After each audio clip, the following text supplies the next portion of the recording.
not quite in focus. Hello, it's been a while. Welcome to my YouTube channel. It's been so much of a while that I've moved house maybe 5 times and I'm now in a new apartment. Anyway, some of you guys over on my TikTok, I've been sharing the Mickey ears that I make for Disneyland, and you asked me to share how I make them. So that's all this video is it's just going to be showing you how I personally make my Mickey ears. A lot of people have expressed worry about the fact that Disney are coming after small businesses, but I'm not a small business. I literally just make these for my own personal trips, and I'm just going to be showing you how to make your own. I don't sell them at all. This is literally just for personal use. So I'll show you a few that I have made this round. I made a few others last time I went as well. I also don't know why it's not focusing, so I'm so sorry if that whole intro was just out of focus, and just excuse the whack lighting that's going to happen. I've got one of these really yellowy lights in my bedroom. Anyway, it's just going to be kind of slightly out of focus this whole time. I'm sorry. So currently on my wall we have a small version of my collection. This is absolutely nowhere near. These are a pair that I bought very recently off the Disneyland website. I did not make these. I got them for £7, originally 30. These are my favourite ears. These are my tangled ears. I made those last time. These are my Winnie the Pooh ears. I made those the other day. These are Space Mountain ears, again, as you can see from the label. I did not make those. Again, they were originally £30 and I got them for 7, so big love. This is my, I don't really know, just like mini ears. I got some fabric from Hobbycraft and then put a little cute pink bow on, just kind of plainish. And then these are my 30th anniversary. You can see the 30th design there, but I'm gonna add some sparkle and some bling to those. But let me show you how to make a basic pair of ears. Hello, welcome to VoiceOver Ruby.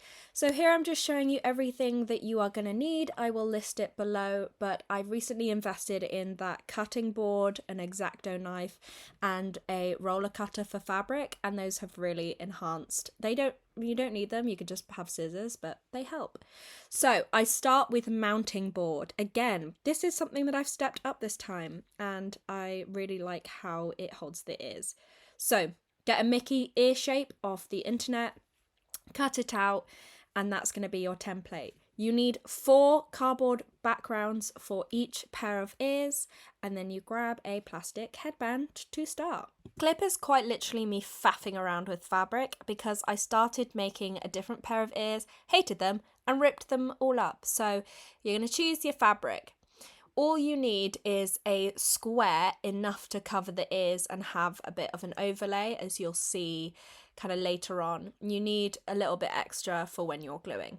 So I cut 4 squares out. You can see where I ripped off the last fabric. And it doesn't matter, but I like to have the white side as the bit you're most likely to see. And then go around the round edges, leaving the bottom open because that's where you'll add your stuffing, and then just hot glue gun that fabric around the edges. So you can see that the bottom is left open. That is really important. So just going round the round side of the ears and just attaching the fabric onto the back. It is really easy, just a hot glue gun. That's what I use. I know some people sew, but hot glue guns are fine. So this is me making the band. Again, I'm just cutting a strip of fabric, applying hot glue to the band and rolling it on. I found rolling it on is the most effective. I tried different ways and it just bunched up. So this is the way that I have found is really good for me. So you can see here that I'm just cutting down the fabric.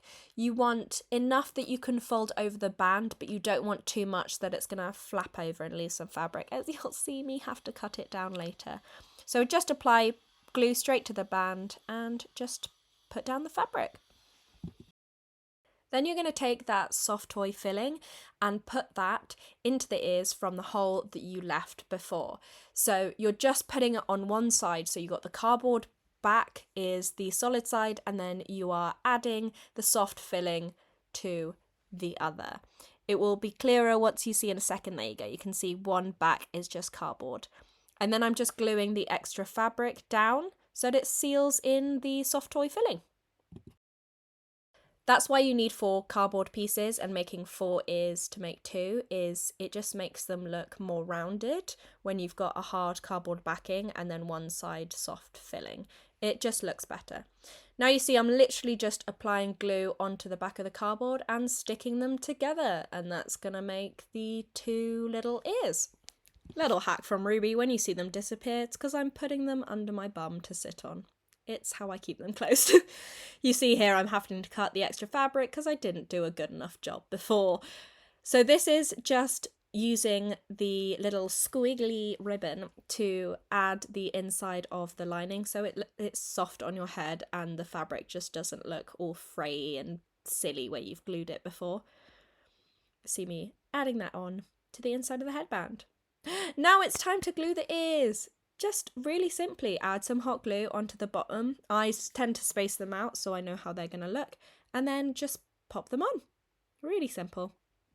Then I grab a bit of trim, and this is to basically cover up those raw edges where we stuck the ears together. And I found a few different ones. I like some pom-pom ribbon, or I found this one is really cute. It's kind of in between pom-pom and lace. And so I just literally stick that around the ears, and I'm just covering that seam. So I go around the ears, and then I also go in front. I don't tend to do the back because I don't care what other people are seeing. I just want it cute for photos. So I do the sides and the front. That's how they're looking. So let's move on to make the bow. I choose a different star themed fabric that I had and matched the theme. And okay, guys, I learned how to make bows off a WikiHow, and they just showed me the right way to fold. It's just kind of folding in on itself. I'm going to attach the article because I'm so sorry, I can't describe. It's all done in pictures and I'm rubbish, but it's a really easy article to follow, or you could just watch how I do it in the video. I realised that I do a really nice scrunch there, and then when I start to glue it, I do a rubbish scrunch, but that's the magic. You can fix it, you can make it look how you want to. And then I just cut out a little bit of extra fabric, and that's going to be like the band that goes around the middle of the bow, and it just neatens it all up. So you can see I'm doing the little foldy thing that the WikiHow tells me to. Wrap it around the middle and just hot glue gun it. Hot glue guns are our best friend in this project. So if you don't sew, just use a hot glue gun. I have tried sewing ears, but like I said before, I just prefer the way these look. So then just hot glue gun bottom of the bow and stick it on. Look at those. I'm really happy with this pair. I think they look so cute, and they're really comfy, and they're adjustable to me, and you can see them on in an unfocused clip, but I'm gonna wear these, hopefully matching my sister, around Discoveryland. Woohoo!